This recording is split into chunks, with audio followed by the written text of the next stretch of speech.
ઓહો મહાદેવ મહાદેવ મહાદેવ કેમ છે સારું? મજા મજા. જો કૌશિકભાઈના શોરૂમની વિઝિટ લીધી, બહુ મસ્ત છે. તમે પણ આવજો મારા લગ્નમાં, હું આવીશ.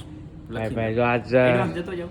ધમુભાઈ આવ્યા છે આપણા શોરૂમ ને વિઝિટ કરવા. કેવો લાગ્યો ભાઈ શોરૂમ? બહુ કેમ મસ્ત છે? ખાસો મોટો છે અને વેરાયટી જોઈને એમ લાગ્યું કે ભાઈ નહીં, બેસ્ટ છે. તો વાંધો નહીં ભાઈ, જો આ ધમુભાઈ આવી ગયા છે ભાઈને. મારા લગ્નનું અહીંયા લઈશ તમને. હા હા પાકું, એ તો લેવરાવાનું છે પરાણે જ થી. નો લો તોય લેવરાવાનું છે, પરાણે દેવાનું છે ભાઈ. નહીં, બહુ ટાઈમ થી ભાઈ અમે ટચમાં છીએ એકદમ ને ભાઈ, એકદમ રેડી. કૌશિકભાઈના યુટ્યુબમાં 100 કહેતા ને ત્યારે મારે કંઈક 8 કહેતા, ત્યારનો કૌશિકભાઈ હું છું.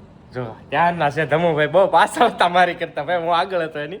ભાઈ અત્યારે તો બહુ ઊંચે આવી ગયા ભાઈ, કાંઈ ઘટે નહીં. થોડો બુદ્ધિ ગયો એવું છે. ના ના હારે જ છીએ કૌશિકભાઈની સાથે. કોઈ એવું તમને લાગ્યું? કોઈ નહીં નહીં કાંઈ નહીં ભાઈ, એની ટાઈમ એક કોલ કરો ને એક ફોને સીધો ફોન ઉપાડી લે ભાઈ, ગમે એટલા કામમાં હોય ને તોય. ના એટલે એમાં ભાઈ પહેલેથી બહુ સારું કામ કરશે. આભાર તમે આજે શોરૂમ અરે આવ્યા. ના ના, એમાં આભાર ન હોય.